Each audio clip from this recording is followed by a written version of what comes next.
اللہ پاک سے یقین کے ساتھ مانگو اور دعا مانگ کر صبر کرو، کیونکہ تمہیں بہتر نہیں بہترین عطا کیا جائے گا۔ ہزاروں غلطیوں کے باوجود آپ اپنے آپ سے پیار کرتے ہیں، تو پھر کسی کی ایک غلطی پر اس سے نفرت کیوں کرنے لگتے ہیں؟ میں نے کہا تھک چکا ہوں۔ جواب آیا، خدا کی رحمت سے نا امید نہ ہو۔ لا حاصل حسرتیں لے آتی ہیں اس مقام پہ بھی جہاں انسان نیند سے غافل ہو کر تہجد پڑھنے لگتا ہے۔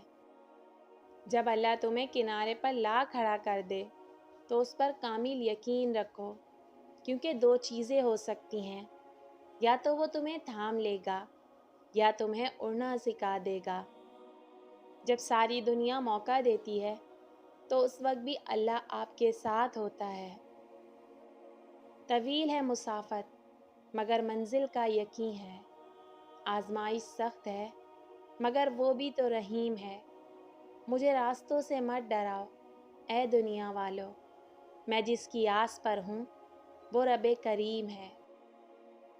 اللہ کے ساتھ تعلق تو ایسا ہونا چاہیے کہ آدمی اپنے کمرے کے اندر پلنگ پر بیٹھا ہو اور اس کے ساتھ گفتگو کر رہا ہو، کبھی روئے اور کبھی خوب مسکرائے۔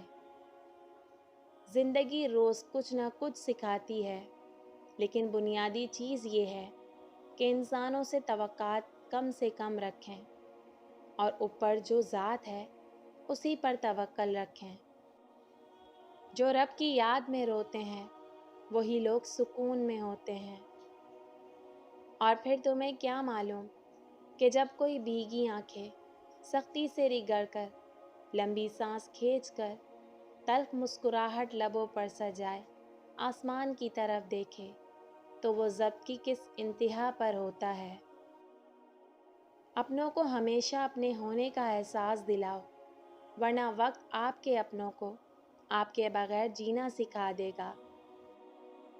حضرت علی رضی اللہ تعالیٰ عنہ نے فرمایا، مشکلات ہمیشہ بہترین لوگوں کے حصے میں آتی ہیں، کیونکہ وہ اس کو بہترین طریقے سے انجام دینے کی صلاحیت رکھتے ہیں۔ اللہ تعالیٰ فرماتا ہے، تو میرا ہو کر تو دیکھ، سب کو تیرا نہ کر دوں تو کہنا۔ ڈرو تو صرف اپنے گناہوں سے اور امید رکھو تو صرف اپنے رب سے۔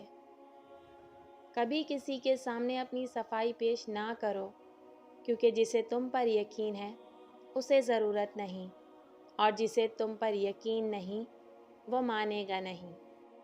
جب انسان بہت تکلیف میں ہوتا ہے اور مسکرا کر یہ کہتا ہے کہ میں نے یہ معاملہ اللہ کے سپرد کیا، تو یقین مانو فرش سے لے کر عرش تک ہر چیز لرز جاتی ہے۔ اگر تم اس وقت مسکرا سکتے ہو جب تم پوری طرح ٹوٹ چکے ہو، تو یقین مانو دنیا میں تمہیں کبھی کوئی نہیں توڑ سکتا۔